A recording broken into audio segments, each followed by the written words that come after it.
नमस्कार दोस्तों, जैसा कि पूर्व कक्षा में संज्ञा प्रकरण का अध्ययन किया जा रहा था तो संज्ञा प्रकरण के तहत अपन ने 9 सूत्रों का अध्ययन कर लिया था।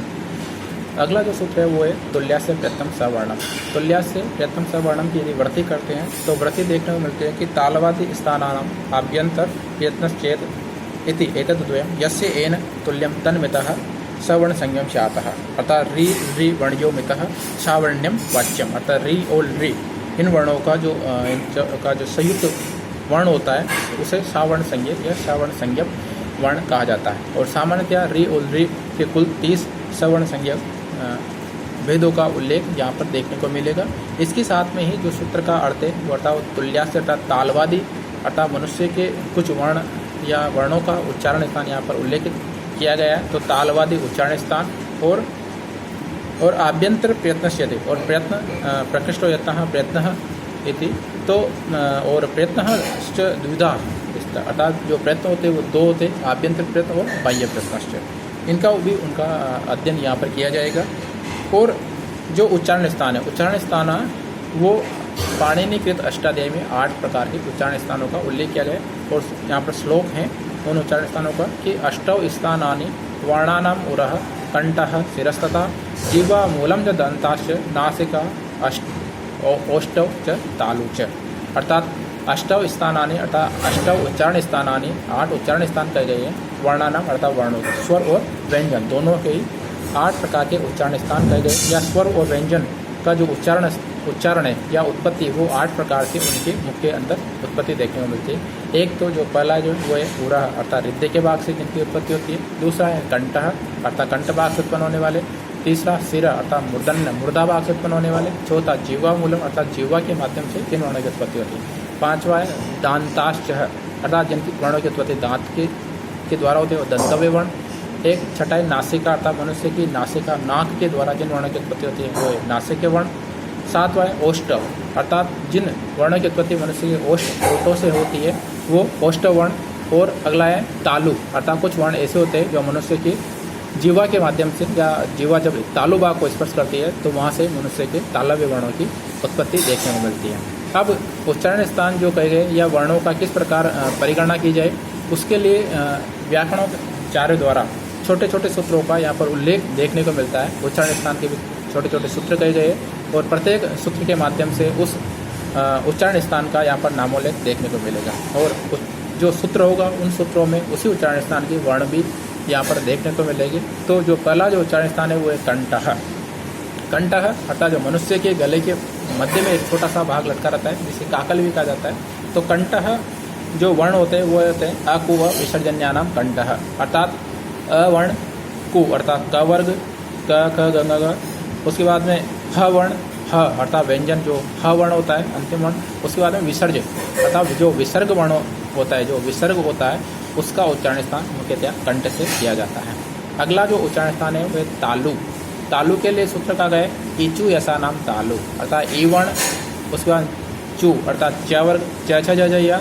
उसके बाद में य वर्ण और उसके बाद में श अर्थात श कौन सा शलगम वाला श, जहाँ पर जीवा कोमल भाग को स्पर्श करते तालु को स्पर्श करते तो ई वर्ण च वर्ग य और स वर्णों का उच्चारण स्थान तालु कहा गया है। अगला जो उच्चारण स्थान है वो है मुर्दा शिरस्तता। तो सिरा अर्थात मुर्दा, तो मूर्धन्य वर्ण कुछ भी कहे गए। तो ऋतु रसाणा मुर्दा सूत्र आता है मुर्दा वर्णों के लिए। तो ऋतु रसाणा अर्थात विकार ऋषि वाला विकार। टू अर्थात टवर्ग ट ठ ड ड। उसके पश्चात र वर्ण और उसके बाद श अर्थात जो षडानन वाला जो श होता है, षणमुख वाला जो श होता है वो उन वर्णों की उत्पत्ति मूर्धन्य मुर्दा के माध्यम से होती है। उसके पश्चात दंताः। दंता के लिए सूत्र गए लृतो लसानम दंताः अर्थात लिवर्ण। उसके पश्चात तु अर्थात तवर्ग तथा ददना। उसके पश्चात लवर्ण और सवर्ण। इनकी जो उच्चारण स्थान का गए जो उच्चारण या उत्पत्ति स्थान का गए वो है दंताः। अगला जो उच्चारण स्थान है वो है ओष्ठौ। ओष्ठौ अर्थात यहाँ पर द्विवचन का प्रयोग इसलिए किया गया है कि ओष्ठौ जो होठ होते हैं वो मनुष्य में दो होठ होते, अपर और नीचे या अदर और अनुदात जो नीचे वाला होठ होता है। तो 2 होठ होने के कारण यहाँ पर ओष्ठव शब्द का प्रयोग देखने को मिलता है। जो सूत्र आता है उ पु पद मानिया नाम ओष्ठव अर्थात उवर्ण। उसके बाद पु अर्थात प वर्ग प फ ब ब म उसके बजाय उपपदवान्यम अर्थात प और फ के मध्य में जो अर्ध स्वर का चिन्ह लगा होता है उसे उपपदवान्यम कहा जाता है। अगला जो उच्चारण स्थान आता है वो आता है नासिका अर्थात यम गण न नाम नासिका अर्थात प्रत्येक वर्ग का जो पंचम वर्ण होता है वो जो पंचम वर्ण होता है वो नासिक के वर्ण होता है और उस वर्ण की उत्पत्ति मनुष्य के मुख के साथ साथ नासिका से भी की जाती है, इसीलिए उन्हें नासिक के वर्ण कहा जाता है। अगला जो उच्चारण स्थान आता है वो आता है कंठ तालु। कंठ तालु अर्थात एदितौ कंठ तालु अर्थात जो दीर्घ स्वर होते हैं ए और ऐ का जो उच्चारण स्थान होता है संयुक्त उच्चारण स्थान होता है और इन वर्णों की उत्पत्ति मनुष्य के कंठ और तालु के माध्यम से संयुक्त रूप से होती है, अर्थात इन वर्णों का जो उच्चारण होगा वो कंठ और तालु के माध्यम से किया जाएगा। अगला जो उच्चारण स्थान आता है वो होता है कंठोष्टम अर्थात ओ ओदतौ कंठोष्टम। ओ और औ जो स्वर होते हैं ओ और जो औ जो दीर्घ स्वर होंगे इनका उत्पत्ति स्थान उच्चारण स्थान होगा कंठोष्टम अर्थात कंठ और ओष्ठ होठों के माध्यम से इनका उच्चारण किया जाएगा। अगला जो उच्चारण स्थान आता है वो होता है दंतोष्टम अर्थात वकारस्य दंतोष्टम।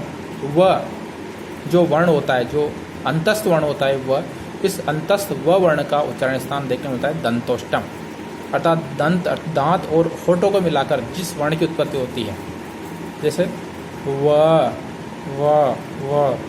तो इस प्रकार इसका उच्चारण किया जाता है। तो और सामान्यतः मनुष्य जिस प्रकार से प्रयत्न करता है वर्णों के बोलने में, जिस जीवा को जहाँ जिन जीवा मनुष्य के मुख में जिन जिन भागों का स्पर्श करती है और उन भागों को स्पर्श करने के पश्चात में जिन जिन वर्णों की उत्पत्ति होती है, स्पर्श करती है, कहीं पर थोड़ा जोड़ लगाती है जीवा के माध्यम, कोई कई धीरे से वर्णों का उच्चारण किया जाता है। तो जिस प्रकार मनुष्य प्रयत्न करता है उसी प्रकार यहाँ पर उच्चारण स्थान देखने को मिलते हैं। अगला जो उच्चारण स्थान है वह जीवामूल्य से जीवामूलम, जैसा कि पहले पाणिनि के द्वारा भी उल्लेख किया गया है जीवामूलम का। तो जीवामूलम अर्थात क और ख के मध्य में जो अर्ध स्वर होते हैं, जैसा कि उपपदवान्यम देखने को मिला था, वैसा ही यहाँ पर चिन्ह जीवामूलम में भी देखने को मिलता है। तो जीवामूलम क और ख के मध्य जो अर्ध स्वर होता है वो जीवामूलम उसका उच्चारण स्थान देखने को मिलता है। एक आता है नासिका अनुस्वार अनुस्वारस्य। अनुस्वार संस्कृत में अत्यंत महत्वपूर्ण स्थान रखता है और अनुस्वार या म जो वर्ण होता है उसके लिए सामान्यतः यहाँ पर अनुस्वार का प्रयोग किया जाता है। प्रत्येक वर्ण के ऊपर जब ये छोटी सी बिंदी लगा देते हैं तो उसे अनुस्वार कहा जाता है। तो अनुस्वार का जो उच्चारण स्थान होता है वो नासिका ही होता है, जैसा कि यमगणना वर्णों में देखने को मिलता है। अब यह तो वे आपके उच्चारण स्थान। अगला जो टॉपिक है वो है आपके प्रयत्न। प्रयत्न के लिए संस्कृत में यत्न शब्द का भी प्रयोग किया जाता है। और प्रयत्न क्या होता है, यदि प्रयत्न का व्युत्पत्ति की जाए तो उसकी व्युत्पत्ति ये होता है कि प्रकृष्टो यत्नः प्रयत्नः। प्रकृष्ट प्र अर्थात विशेष, प्रकृष्ट अर्थात जिनका विशेष प्रकार से या जिन वर्णों के उच्चारण में या वर्णों के उच्चारण में जो विशेष प्रयत्न किया जाता है, जो विशेष प्रयास किया जाता है वो प्रयत्न होते हैं।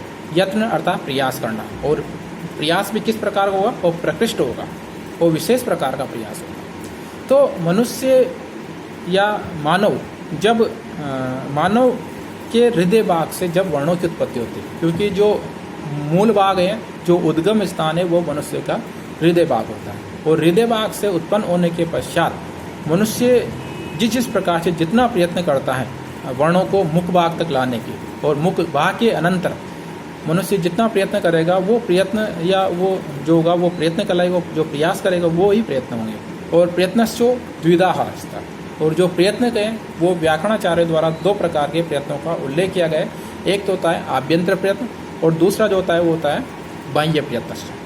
आभ्यंतर प्रयत्न फिर पंचदाह अर्थात 5 प्रकार के आभ्यंतर प्रयत्न किए गए।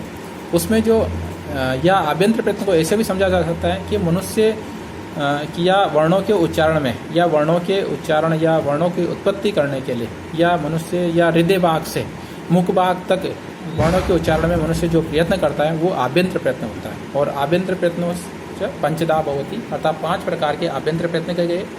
एक तो है स्पृष्ट अर्थात कुछ प्रयत्न ऐसा है जिनकी उत्पत्ति स्पर्श अर्थात जीवा के स्पर्श करने से होती है। तो यहाँ पर जो स्पष्ट वर्ण है, और दूसरा है ईसत स्पष्ट अर्थात कुछ वर्णों की उत्पत्ति धीरे से स्पर्श करने से होते हैं। तो ईसत स्पष्ट एक होता है ईसद विव्रत, अर्थात कुछ वर्णों की उत्पत्ति मुख के अर्थात थोड़ा सा मुख खुला रहता है उसमें, तो विव्रत अर्थात खुला रहना, तो ईसद विव्रत। चौथा जो आभ्यंतर प्रयत्न है वो है विव्रत, और पांचवा जो आभ्यंतर प्रयत्न है वो है संवृत। स्पष्ट में जो वर्ण आते हैं वो होता है कुछुटुतुप, अर्थात जो प्रत्येक क च ट त प जो वर्ग है, पंचम वर्ण जो वर्ग है, पंचम वर्ग के जो 25 वर्ण जो होते हैं वो स्पष्ट व्यंजन, स्पष्ट वर्ण कहलाते हैं, या स्पृश्य व्यंजन भी कहा जाता है इन्हें।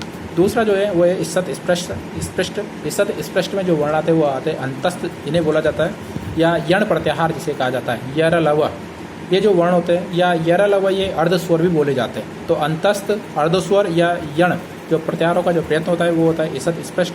उसके पश्चात जो ईसद विव्रत जो प्रयत्न किया गया है, ईसद विव्रत में जो वर्ण आते हैं जो कहे गए उसमें होता है सल, अर्थात स श श ह, अर्थात जो तीनों प्रकार के जो श और जो ह है वो चारों वर्ण शल कहलाते हैं, और इन्हें उष्म के नाम से भी संबोधित किया जाता है। उष्म इसलिए कहा जाता है कि इन वर्णों के उच्चारण में मुख से गर्म वायु निकलती है, उष्म वायु निकलती है, इसलिए इन्हें उष्म व्यंजन भी कहा जाता है। एक आता है अगला जो आभ्यंतर प्रयत्न है वो है विव्रत।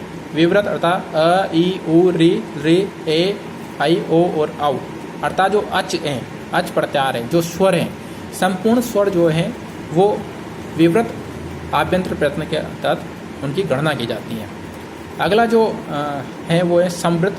संवृत और विव्रत दोनों में मुख्य रूप से अंतर यह है कि यहाँ पर अ का उच्चारण होता है, अ का गणना की जाती है, लेकिन जो संवृत में जो अ होता है वो प्रयोग की अवस्था में होता है। प्रयोग की अवस्था में ऐसे समझ सकते हो कि जब सूत्रों में यदि अ का पूरा प्रयोग किया जाता है, प्रयोग किया जाता है अ का, एक सूत्र भी देखने को मिलता है जो पाणिनि व्याकरण का अंतिम सूत्र है, वहाँ पर संवृत वो प्रयोग अवस्था में अ का प्रयोग हुआ।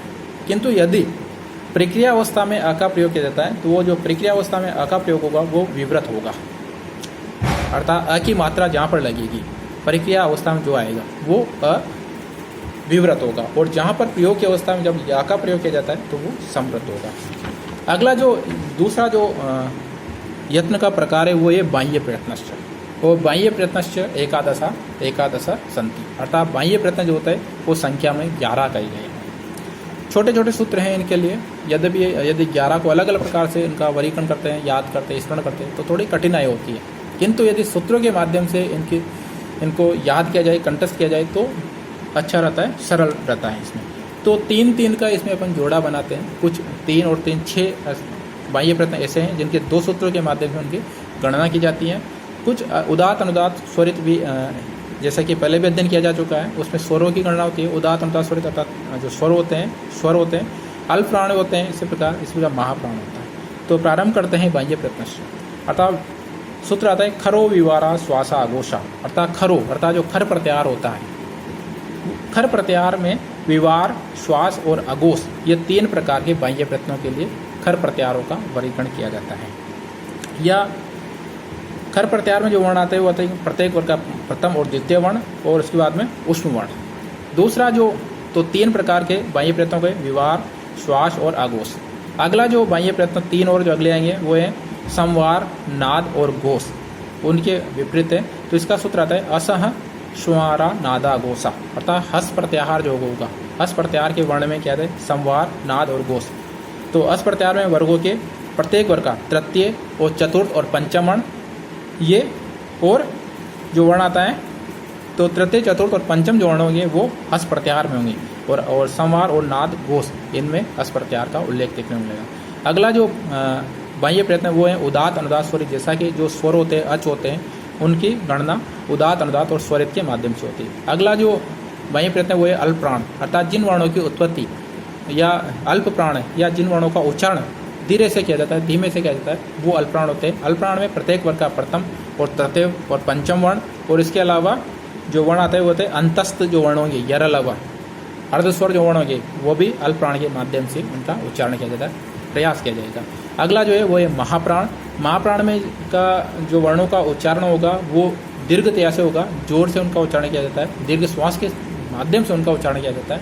तो प्रत्येक वर्ग का जो द्वितीय और जो चतुर्थ वर्ण है वो अल्प प्राण वर्ण है, और इसके साथ में जो सल प्रत्याहार है स स सह ये भी सामान्यतः महाप्राण में इनकी गणना होती है। तो इस प्रकार इस ऑनलाइन क्लास में उच्चारण स्नान और बाह्य प्रयत्नों का सामूहिक रूप से अध्ययन किया जा चुका है और इनके आपको नोट्स PDF के माध्यम से उपलब्ध करवा दिए जाएंगे, जैसा कि मैंने एक अच्छे नोट्स बनाए आपके लिए। तो अब अगला जो सूत्र की व्याख्या की जाएगी वो 4 सूत्र अपने को संज्ञा प्रकरण के तक उनको अध्ययन करना है, उनकी क्लास लेनी है। तो अगले क्लास में चारों सूत्रों को आपको संज्ञा प्रकरण कर हटा दिया जाएगा, जिससे अपना जो टॉपिक है संज्ञा प्रकरण वो समाप्त हो जाएगा। धन्यवाद।